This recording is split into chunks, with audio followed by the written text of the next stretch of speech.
Hi. ಈ ವರ್ಷ engineering join ಆದಂತಹ ವಿದ್ಯಾರ್ಥಿಗಳಿಗೆ ಗುಡ್ ನ್ಯೂಸ್ ಅಂತ ಹೇಳ್ಬೋದು ಅಥವಾ ಗುಡ್ ನ್ಯೂಸ್. ವಿಡಿಯೋನ ಲೈಕ್ ಮಾಡಿ.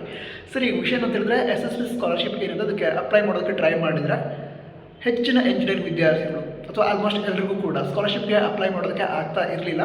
ನಿಮ್ಮ ಡೀಟೇಲ್ಸ್ ಫೆಚ್ ಮಾಡೋದಕ್ಕೆ ಆಗ್ತಾ ಇಲ್ಲ, ಅಥವಾ ಕೇಳಿದವರು ನಿಮ್ಮ ಡೀಟೇಲ್ಸನ್ನು ಅಪ್ಡೇಟ್ ಮಾಡಿಲ್ಲ, ಈ ರೀತಿ ಸ್ಕೀಮ್ ಎಲ್ಲ ಬರ್ತಾಯಿತ್ತು.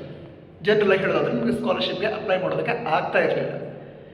ಈಗ ನೀವು ಟ್ರೈ ಮಾಡಿದರೆ, ಅಂದರೆ ಹಲವಾರು ವಿದ್ಯಾರ್ಥಿಗಳು ಆಲ್ರೆಡಿ ಅಪ್ಲೈ ಮಾಡಿದ್ದಾರೆ. ಫಸ್ಟ್ ಇಯರ್ ಕೋರ್ಸ್ ಜಾಯ್ನ್ ಆದಂಥ ಎಂಜಿನಿಯರಿಂಗ್ ಜಾಯ್ನ್ ಆದಂಥ ವಿದ್ಯಾರ್ಥಿಗಳು ಅಪ್ಲೈ ಮಾಡಿದ್ದಾರೆ. ಅಂದರೆ ಈಗ ನೀವು ಟ್ರೈ ಮಾಡಿದರೆ ಸ್ಕಾಲರ್ಶಿಪ್ಗೆ ಅಪ್ಲೈ ಮಾಡೋದಕ್ಕೆ ಆಗ್ತಾ ಇದೆ. ನೀವು ನಿಮ್ಮ US ಎಂಟ್ರ್ ಮಾಡಿದರೆ ಅಥವಾ CET ನಂಬರನ್ನು ಎಂಟ್ರ್ ಮಾಡಿದರೆ ನಿಮ್ಮ ಡೀಟೇಲ್ಸ್ ಇರುತ್ತೆ, ಅಡ್ಮಿಷನ್ ಡೀಟೇಲ್ಸ್, ಅದು ಈ SSB ಪೋರ್ಟಲಲ್ಲಿ ಫೆಚ್ ಆಗುತ್ತೆ. ಅದರ ನಂತರ ನೀವು ಈ ಸ್ಕಾಲರ್ಶಿಪ್ ಅಪ್ಲಿಕೇಶನ್ ಪ್ರಾಸೆಸನ್ನು ಕಂಪ್ಲೀಟ್ ಮಾಡ್ಬೋದು.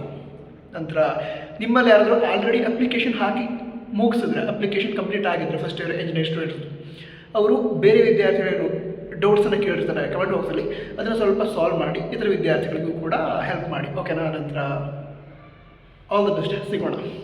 All the best. ಜೈ ಹಿಂದ್, ವಂದೇ ಮಾತರಂ.